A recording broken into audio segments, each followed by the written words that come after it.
We're on. So thanks everybody for coming out to hear more about the senior thesis program in economics. Let's see. Moving on, there's my reminder to record. I am Casey Buckles. I am a professor in the Department of Economics. I oversee the thesis program in the department, and I also teach the senior thesis workshop that all of the honors students take, and some of the people who are not doing honors sometimes take as well. So I'll tell you more about that class as we go on. But I also want to introduce our panel here. We have 3 students who are still writing, have written a thesis in this last year. So I'm going to ask you each to introduce yourself and then briefly tell us what you are writing your thesis about. So we'll start with you, Molly. Hi everyone, I'm Molly, senior obviously. I'm an RA and BP studying political science and economics. I'm writing my thesis on whether economic shocks like mass layoffs impact mortality, specifically opioid overdoses. Hi, I'm Emma. I'm an econ and classics double major, and my thesis is on how the opening of a private prison impacts local labor markets, so things like employment level and average weekly wage. I'm Nicholas. I'm an RA in Duncan. I'm an econ major. And my question is, how does the legalization of sports gambling affect outcomes for young men? Yeah, very good. And so the 3 of these, I would say, are all theses that are kind of in the applied micro family, which is probably what, 2/3 to 3/4 of the theses end up being. But we certainly do have examples of people writing in metrics, theory, finance, macro. It just so happens that a couple of the macro folks I invited to attend couldn't make it here. So this is not totally representative of topics, but very representative of high quality theses. So this is why they're chosen, and excellent, interesting topics, I think, too. Okay, so we'll hear more from them as we go along, but I want to give a broad overview of what it is that you would be signing up to do if you decided that you wanted to participate in this program next year.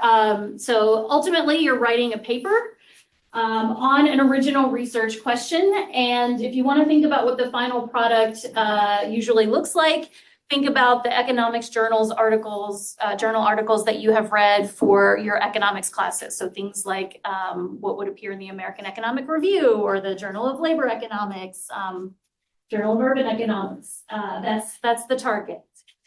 So that is likely different from any of the other sort of writing or project endeavors that you will have had, at least in your economics program, most obviously because it's longer, since it's a year-long project. People always just want to know what is the page requirement just off the bat. And while we don't think of it that way, these tend to be like 25 to 40 or even 50-page papers that you write over the course of the year. The emphasis is really on making a contribution to knowledge. So you will have a research question that we do not know the answer to, and you will be trying to answer that question. So that's, I think, what is really exciting about it, but also can be what is daunting about it is thinking about that research question. It is also meant to be more independent than a lot of your prior work. So you will be working with an advisor, and if you're doing the honors track, you'll likely be in the senior honors workshop. So we give you kind of structure to help you to be successful. But the way I like to think about it is that you are driving this car. Your advisor and I will be there to keep you from running off the road and help you know what's a good direction to go. But you are the engine that makes it happen. And then, a lot of your term papers will be written within the context of one class, but you should really think about this as an opportunity to pull together your metrics, your theory, the topic that you're really interested in, and combine all of that training into one big project. So I want to talk about why you might take this on, but before I give my own ideas, I feel like this is a good chance to hear from our panel. So if you can each say briefly, first, why, maybe the main reason that you signed up to do this when you were in their seats last spring, and then now that you're on the other side of it, what you think has been the biggest reason you would tell somebody to do it. So let's start with Nicholas this time, actually. Why did you decide to do it? Are you glad So you I did? kind of like I'd had these questions about sports gambling already, so I was very interested in the topic. And then when like the opportunity arose, obviously the honors designation is super fun. So that was definitely a motivator as well. But also like I really am passionate, like I'm interested in what my question is. So that kind of drove me towards wanting to do this. And I'd say the best reason to do it is to like learn how to answer a question on your own. Like your advisor obviously helps a lot, but to like really know that you're the one who's cleaning the data, you're the one who's finding the causal identification strategy, like all of that. You learn a lot about like what actual economics is. So I kind of chose to do a senior thesis because I was trying to discern like if I wanted to go to grad school and get my PhD in economics. So I thought this would be a good way to see if I really enjoyed like doing independent research. And then the biggest reason why I would tell people to do a senior thesis, like if you're an econ major, it's just I think it's such a nice way to like tie together all the things that you've learned in your classes and then also be able to see like how that can be used in the real world and for research and things like that. So I think just tying together all 4 years here at Notre Dame, it was a good way to tie things together, I guess. Yeah, I would say my junior fall, I took a class with Nick actually, and it was a writing intensive econ, and we had a term paper that was like sort of like a mini thesis, our own independent project. I really enjoyed that, so I took that as a good signal of it's worth to take essentially 2 classes throughout the year doing a project like this, but more in depth. And also similar to Emma, I'm figuring out if I want to go to grad school for econ and thought this would be a good discernment opportunity. Looking back, I agree with Nick and Emma for sure on the benefits of doing a thesis. The one thing I'll add is just the relationships I've formed. So having a relationship like one-on-one with your advisor, and then if you do the workshop with Professor Buckles was honestly a huge support in my senior year as I was figuring out like what kind of job do I want to do. And then also just the environment of being kind of in the same boat as other thesis writers. So like getting to like be really passionate about a topic and share it with friends in your major, or even I feel like I've gotten closer to my friends who are writing theses in other disciplines as like we work on them together and are all kind of in crunch time right now. So I would say like there's a really good like people value add as well. Yeah, very good. So I listed some reasons, and I promise I did not like prompt them to say all of the things, but I have been doing this for a few years now, and so I'm not surprised to hear their reasons. So these are some of the ones that I mentioned as well. I like that Nicholas came at this really motivated by the topic, something he was really interested in, wanted to learn more about, wanted to have something of his own to say something about and become an expert. I will say that is not the most common way that people approach it. They decide they want to do a thesis and then they have to figure out what they want to write that thesis about. So that is totally fine if you're in that position as well. But if you do have that interest, that passion, this is a great way to explore it. We really try to build a lot of those skills and improve those skills that you've already been picking up in your other classes. So, if you've done a little data work or empirical work in your metrics class, or maybe part of your writing intensive class, I think you guys would agree that you have to really, build those skills to a much higher level to be able to do the thesis than you've done in those other classes. And I think that can be difficult, but ultimately very rewarding and have a lot of value for whatever you might want to do next. We also work a lot on writing. That's a lot of what we do in the workshop. Obviously a valuable skill. As I told you at the beginning, we work on writing a paper that is in the style of an economics journal article. And you may never do that again after writing your thesis if you're not going to be an academic. But the skill we're really trying to build is how to recognize a writing style and its features and be able to replicate it and do it yourself. And that is actually something that I am very confident you'll need to do later on. Learn how to stay organized over the course of a 6 to 8 month project and keep yourself on task when, unlike your classwork, you have very rigid deadlines. It's due next week, next month. This is something that is, we give you little mileposts along the way, but ultimately it's due 7 or 8 months from now. And so you've got to figure out how to get it done. So I think those are really great skills you pick up from doing a thesis. I'm glad that both Emma and Molly use the actual word discernment. If you are thinking, I might want to go to graduate school, I might want a career in research, I might want a career in which I'm using empirical tools, coding, whatever, this is a really great way to decide if you do in fact really like that and what this research work is all about. Have either of you been scared away yet? Which is actually good information, that's okay if yes, but. I think I've actually increased my desire. You've increased? Yeah, good, okay. But I will say, like, if you're not considering grad school, that doesn't mean a thesis is not for you. Like, I almost feel like Emma and I might be in the minority, at least in our class, of people who want to go to grad school. So, like, if that's not a path that you're considering, like, by all means, I would still encourage you to consider doing a thesis. It's great for job interviews too. Super, yeah. Say more, in what way has it been good for I job mean, you interviews? just like get to talk about something you're passionate about and they can feel that you like care about it, that you learned how to do it and just like you put the time and effort and that's valuable things, you know? Yeah, like standard questions like tell us about a project that you've worked on before or like tell us about a challenge that you've encountered in your work, something like that. And like I think it's way more valuable to be able to talk about something that you've independently led as opposed to some sort of like project that you worked on when you interned for whoever, you know? So yeah, I echo Nick. I talk about it all the time in job interviews. Did anybody actually ask to see it? Did you? No. You were very early on Yeah, though, right? I So it was. would not have been a finished product. I've had in many cases, you know, they want a writing sample, what better than this thing that you have worked really on? Yeah, so a lot of students mention that they just want to do something hard. That is like a very Notre Dame student approach to things, but I love that. And this is something difficult and just kind of see if you put all of this training to the test, can you actually do it? And then to have something to show for it. So I mentioned here to show to employers many times. People tell me it comes up in their interviews. They want to use it as a sample. Same for graduate schools.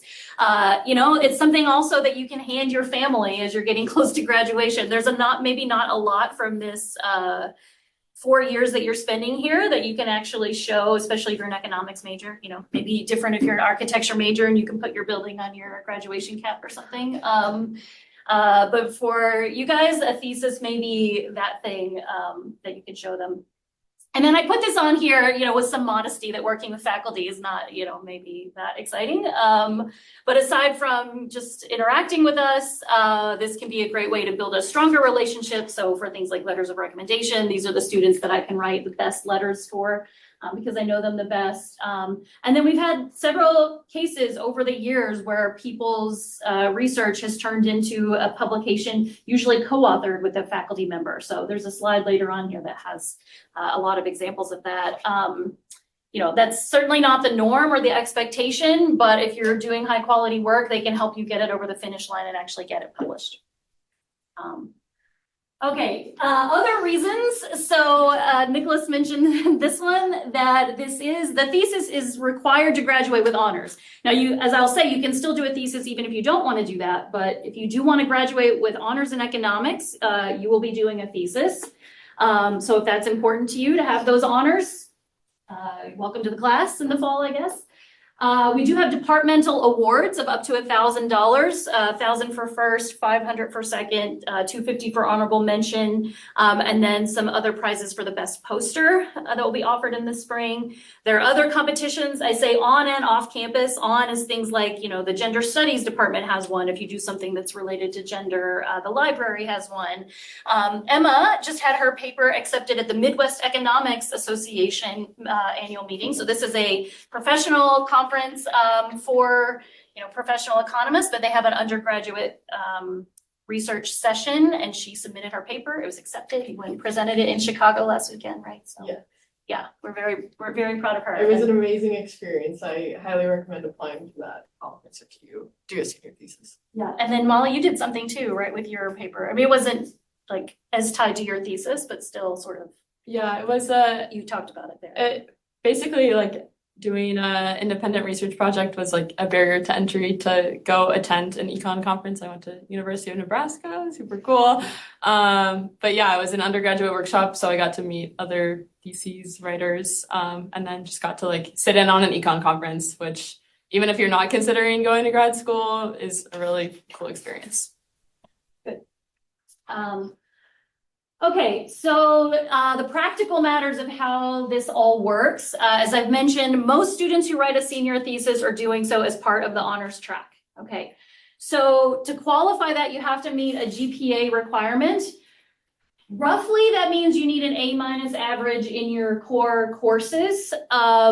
If you see the website, so I don't know if how easy it is to pull this up here, but on our departmental page, is that going to come over? Yeah, there we go. So here we'll see under economics major, there's honors. Where'd that go? Oh, honors track. There we go. So here you can see the actual GPA requirements, whether you satisfy those or not. You may have also received an email that said something like, we think you are going to qualify, so you might want to attend this session. All right, so but if you meet the GPA requirement, you then apply for the honors track. That's by April 23rd, and the link for doing that is also on the website that I just pulled up. That's to make sure that we can verify that you meet that requirement.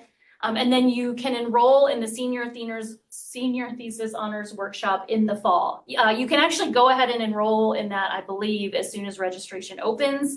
But you know, if you don't meet the requirements, we'll end up keeping you out possibly. But if you think you're going to qualify, go ahead and sign up.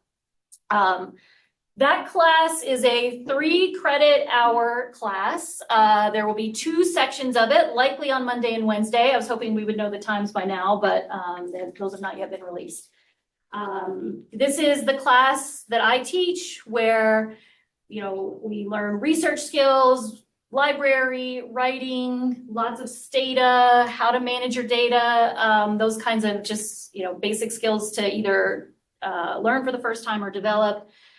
Give you lots of assignments that are meant to keep everybody on track so that it isn't the case that you end up trying to finish it all in the last few weeks of your senior year.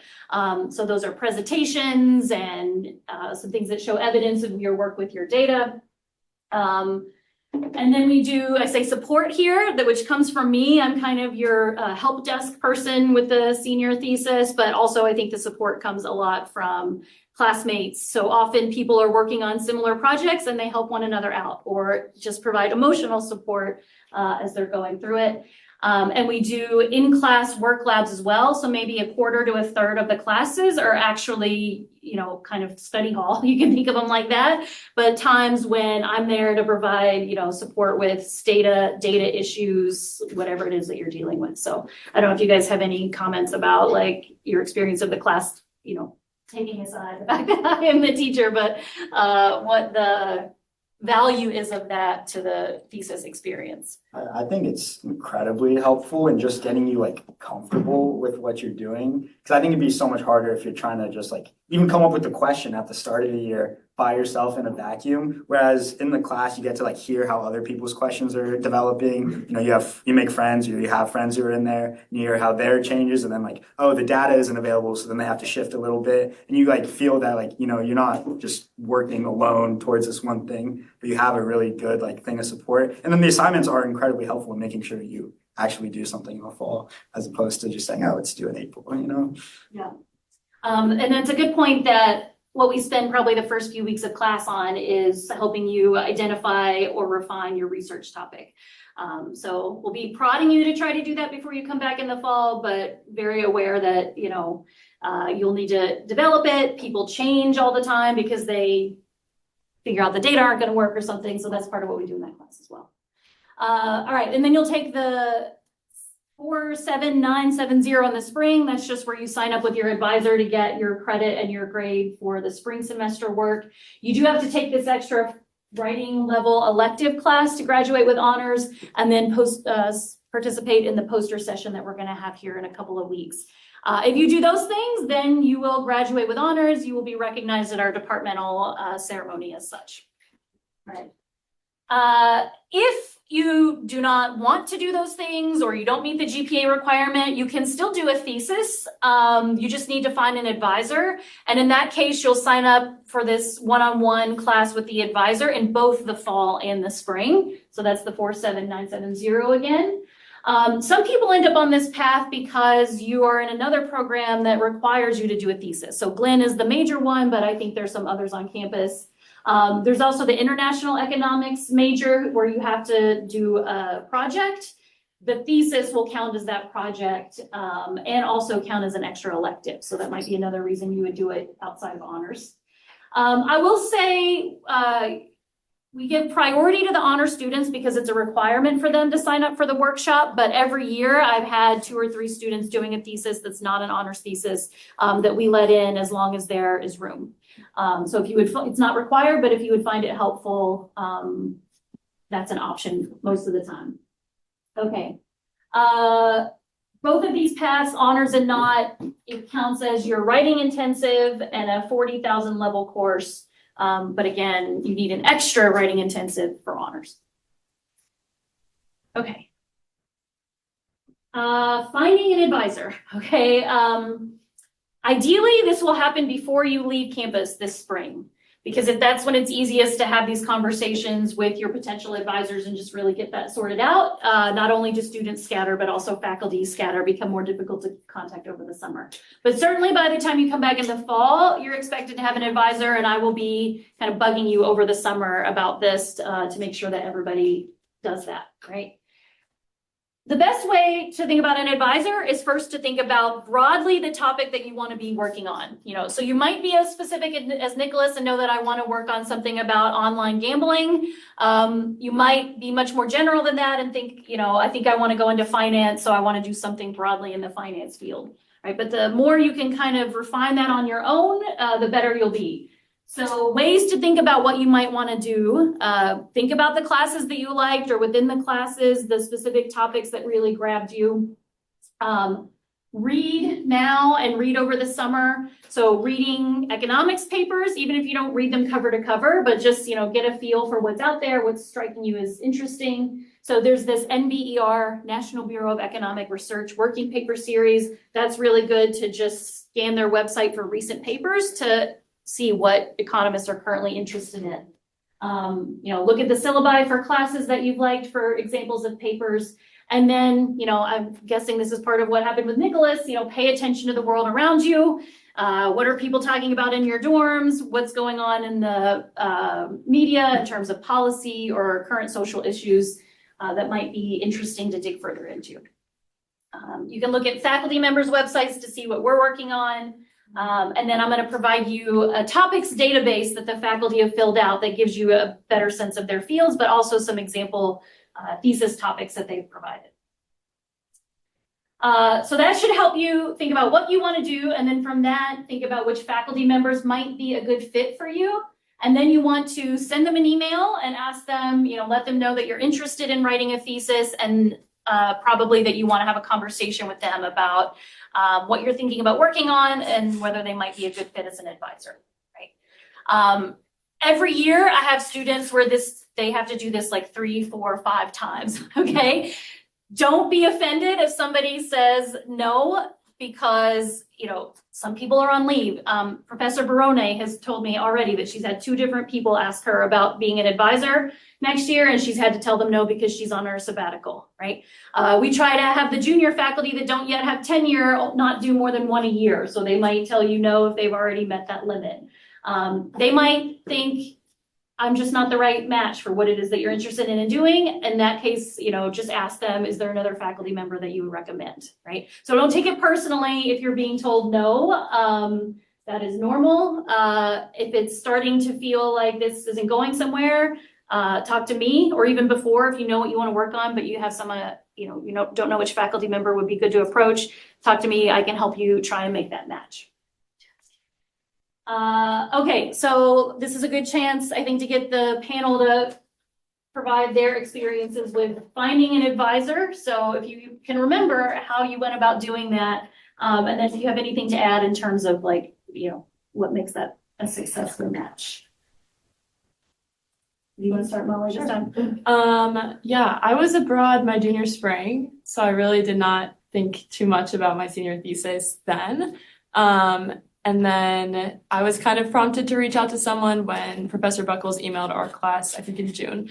And so then I looked at, I or you mentioned it earlier, I looked at like a list of different topics. It's like an Excel sheet, and basically like what are topics that econ faculty think would be a good topic to work on. I looked at that. I had written that term paper I wrote my junior fall that I mentioned earlier on opioids. So I like control F to opioids, and then reached out to the professor who recommended a topic on that. And then he responded, and yeah. Yeah, I was also abroad my spring, but I was kind of thinking about my senior thesis, so I started reaching out to professors like while I was abroad. And I also used the topic database, and I ended up, my advisor is a professor at Leo, and so that's kind of how I knew him. And so I reached out to him and then a few other professors, and I set up like meetings with them to kind of talk about it. And then I just kind of went with my advisor that I thought would be the best fit and could also kind of fill some of the gaps where I thought I would need help with my research process as well. And so it ended up being a good match for me. Who's your advisor, by the way? Professor David Phillips.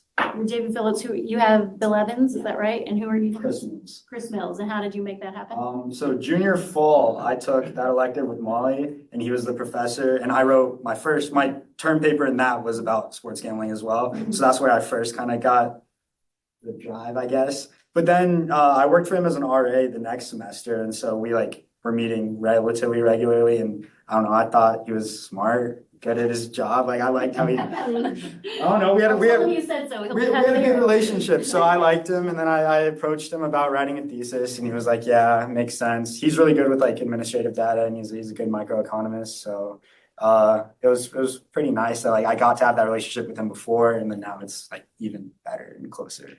Yeah.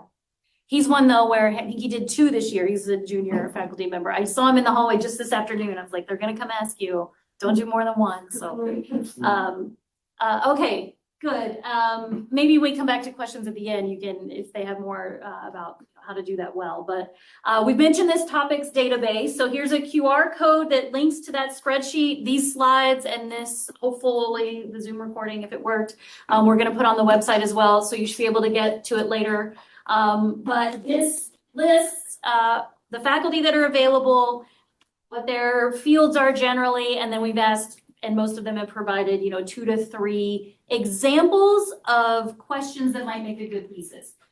You should not, I don't recommend, going through and just looking at that as your set of available choices and just choosing one. It is much more meant to get you thinking about the kinds of things that might be good, and then therefore who might be a good match for you. Okay. Does anybody still need this left up here? Other resources that might help you just understand what this is and also start thinking about your own thesis. So we are having this poster session that I mentioned as a requirement for the honors students, but this will be April 23rd, 2:30 to 4 in the Jenkins-Nanovic Forum. So all of this year's students will have a big poster that they'll be standing by talking about the work that they've done. This is always one of my favorite days of the year because I get to see everybody coming together, and it's a reunion among the people that took the class in the fall. But it's also a great way for you to stop by and just kind of see the end products of the work. You can also, on the website, the same one I was showing earlier, get to it through our department. There are the arts and letters slideshows that they put together that have all of the arts and letters theses, but you can click through there to see the economics ones to get a sense of things people are working on.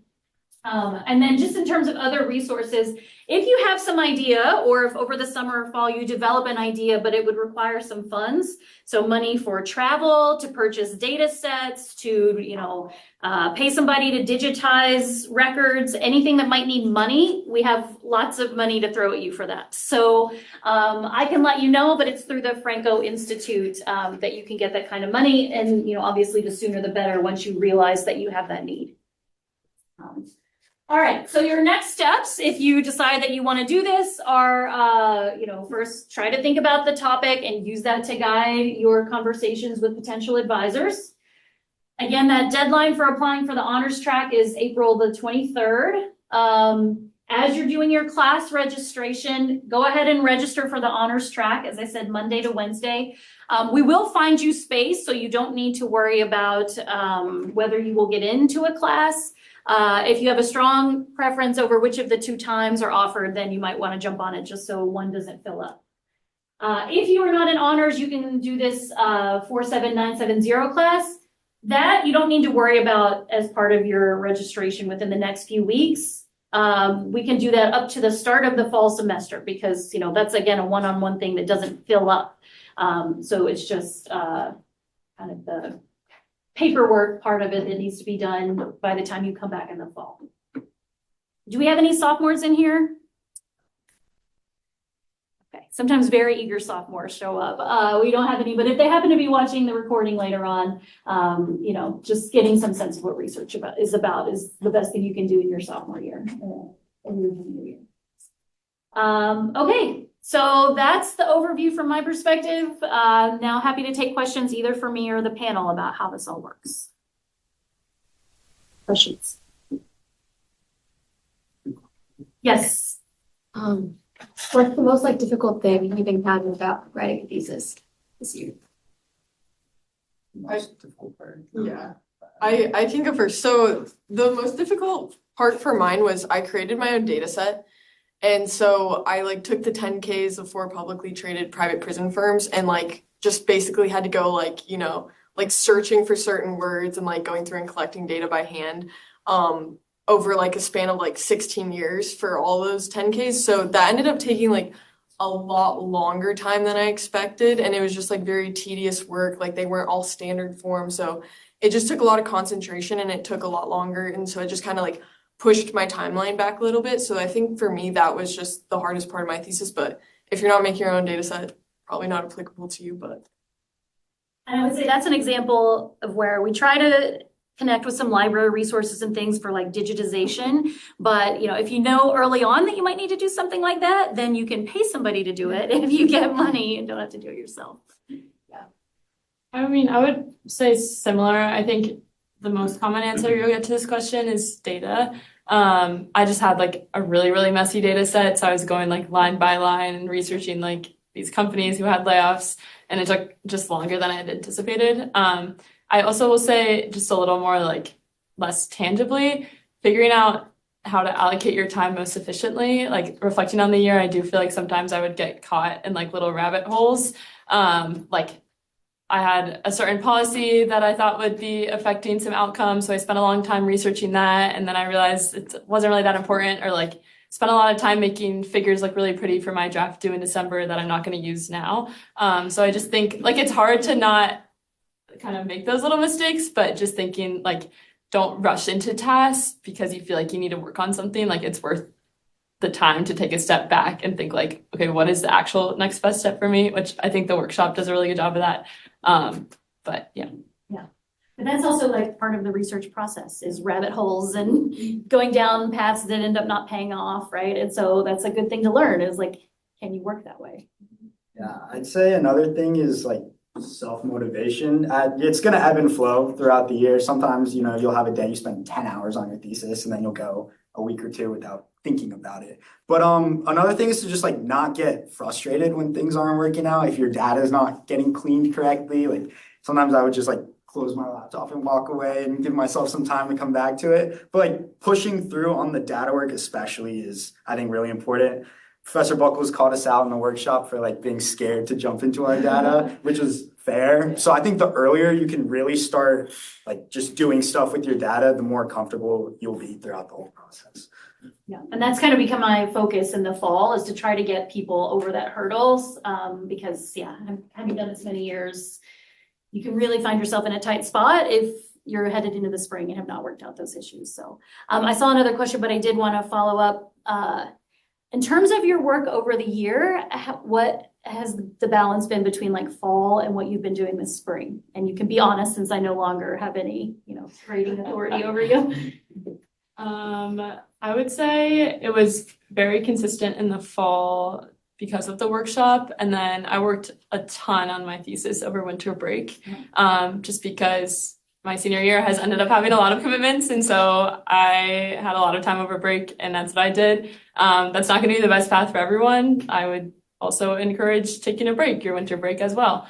But the spring, it's been a little bit more sporadic, and it's certainly going to be a little bit heavy in the next couple of weeks. But it will get done.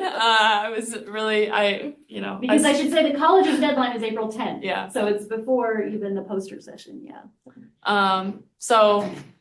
But I did one of Professor Buckles' most valuable pieces of advice for me in the fall was like find friends who are also doing a thesis and do like accountability sessions where it's like you commit to working on it a certain time during the week. And so I have one of those friends in econ and then one of those friends in poli-sci, and every Friday we try to work on it for a couple hours, which has been not 100% successful, but successful where I'm at least doing something every week. So I would definitely recommend that.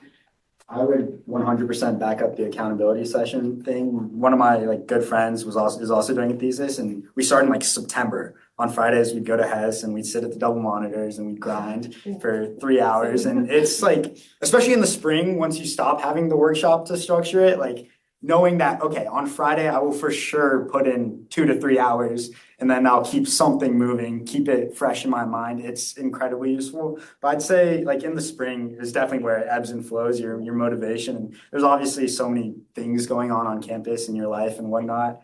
But I'd say like, I think the fall was really good for getting your like theoretical framework and knowing how are you going to establish causality? You know, what's your identification strategy? What's your data? How are you thinking about it? You do a lot of reading of like other econ papers.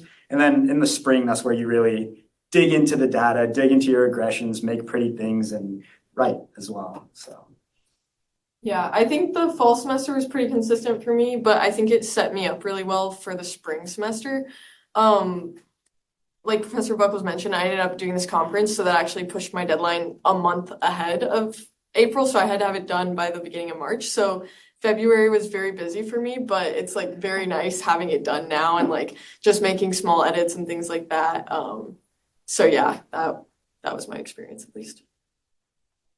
And with the April 10th deadline, I mean, you're going to be really busy before then, but this will be a part of your senior year that you will be done like a full month before maybe all the rest of your projects and finals. So that'll be a nice. Some other disciplines are like end of April, and I think it's really good that it's when it is, so we can really enjoy the last month of senior year. Yeah, your advisor can still make you do work after April 10th, I will point out, but usually it's not too much.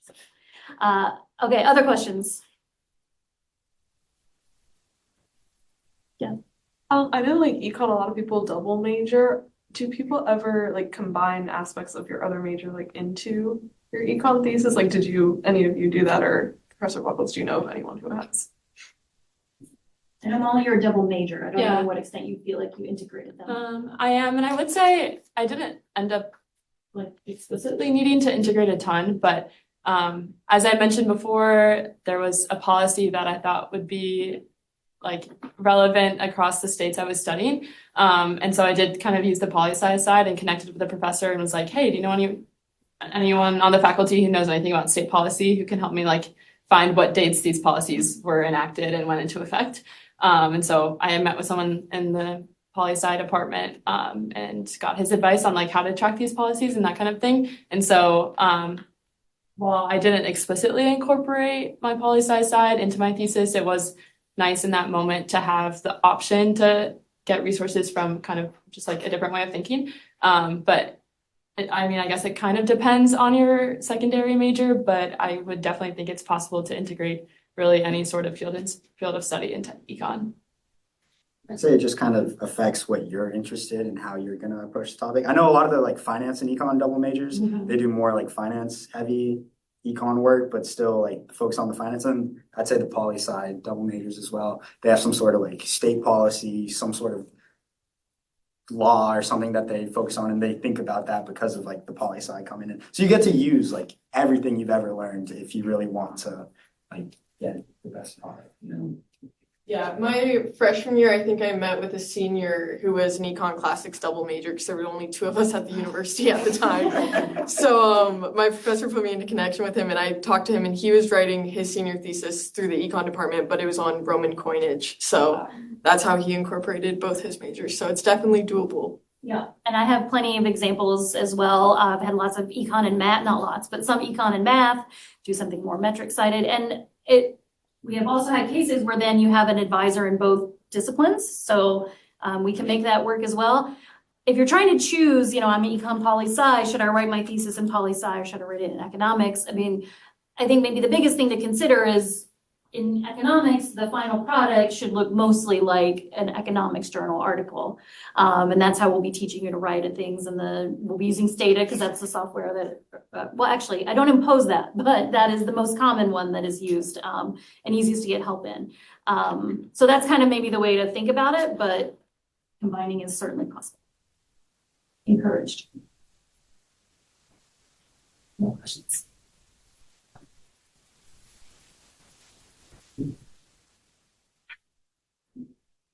I'll go ahead, one more. Question. I don't know if this is totally, whatever you can speak on it. Like, do you find that a lot of students start off wanting to write some structural or theoretical paper and then just don't find that it's not like, it's a little bit more in the weeds a little bit, and then maybe transition to more of an applied, like if you have like a really good, on an RCT, but like if something's very clear, it might be easier to move along. Does that happen often? Or do you think, like, as you said, like 72/3 to 3/4 right? Yeah. Kind of like the empirical research, just kind of like the numbers.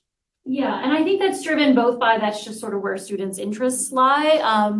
But it is just the more straightforward path, the more well-trodden path. So it's kind of easier to know what you should be doing at each stage for a project like that. Structural papers, theoretical papers, I have 1 or 2 every year. And as long as you have a good relationship with your advisor and they have some expertise in that, it tends to work really well. I think the bigger transition that people make is that just usually the questions they want to start with are too big. They're too ambitious for what you're actually going to be able to accomplish in the 6 or 7 months, or it's not specific enough to actually be an answerable question. And that's why I say when we spend the first 2 to 3 weeks refining our questions, it's usually like trying to get you to narrow it to something that you can actually pull off. And in some cases that may mean that you transition from structural to empirical or something, but yeah, you have cases go each way every year. There's a big part at the beginning of the class where I'm always telling them like a question ends in a question mark, which sounds really obvious. But if you come to me and say, I want to write a paper that's about opioids, I'm like, okay, that's a topic, that's not a question. Online gambling is a topic, not a question. So how do we turn it into, how would you state your research question, Nicholas, in the end? What is the effect of legalized online sports gambling on the economic and the socioeconomic outcomes for young men? Yeah, so that's a specific outcome, specific access, ends in a question mark, right? So that's a big part of the part. Good question. If you have more, you can come see me now. You can email me. I'm kbuckles@nd, but you can easily find my information. I'm sure these students would be happy to take questions as well. But I hope to see a lot of you in the fall.